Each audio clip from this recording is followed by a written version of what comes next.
Previously on Deepest Flux. You know I don't work as a hitman anymore, Mr. President. And now you're asking me to take out Kim Jong-un, the leader of North Korea? Make that guy disappear in one form or another very quickly. With all due respect, Mr. President, that could cause World War IV to break out. Call me crazy, but my gut tells me that sick mother didn't do it this time. You don't understand, Rita. I have 24 hours to prove that Kim Jong-un did not design this virus. Or a lot of people are gonna get dead. Chief Heraclitus used to tell me never to step in the same river twice.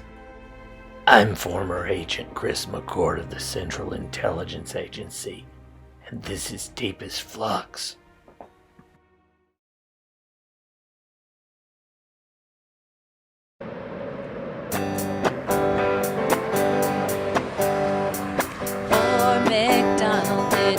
A farm, but he had a little bracelet around his arm, and a bottle and a blankie to keep him warm.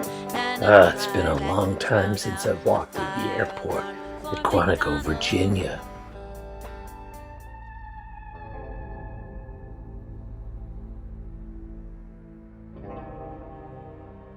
It feels good to be back at headquarters.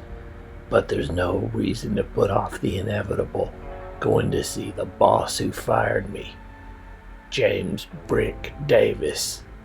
Wonder if he's nervous to see me.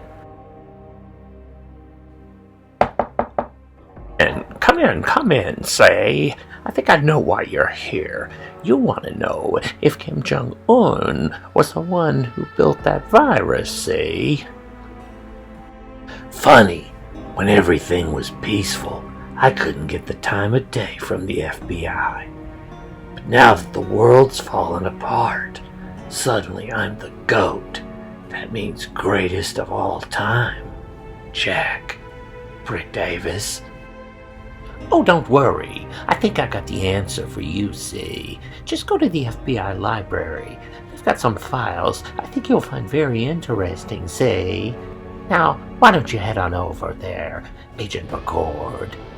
And when you get there, ask to speak to Charlie Darwin, say? One question, Jack. Why'd you fire me? That wasn't my decision, say. You'd have to ask J. Edgar Hoover about that one. Sorry, Chris, but it came straight from the top, say. Sure, Jack. Anything you say. Now, if you'll excuse me, I've got a date at the public library. Well, here I am at the public library. Well, you must be Charlie Darwin. I must say you're not who I was exactly expecting. I don't like your manners. I don't like your manners. I don't like your manners. I don't like them either. Now, what do you say we cut the sweet talk and you give me whatever it is you're going to hand over to me, the papers that are going to help me figure out what caused the coronavirus.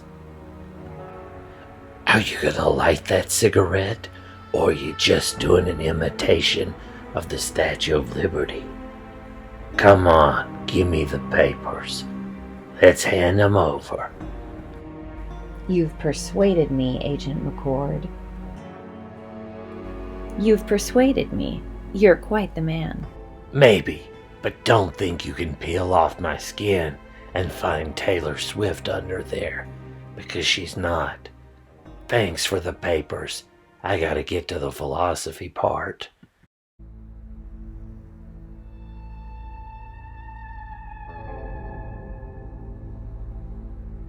Imagine that this animal coronavirus only infects animals because it only sticks to animal cells.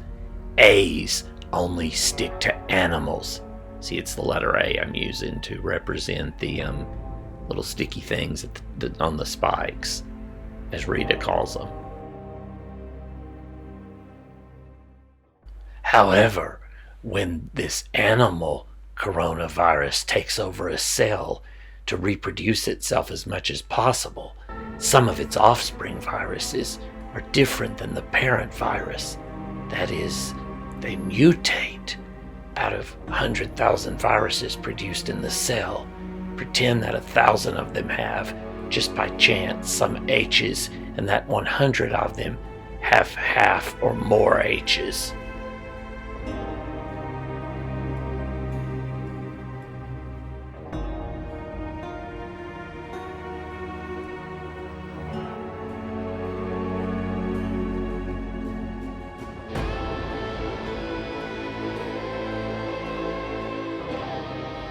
Now imagine that while the A's won't stick to humans, the H's do.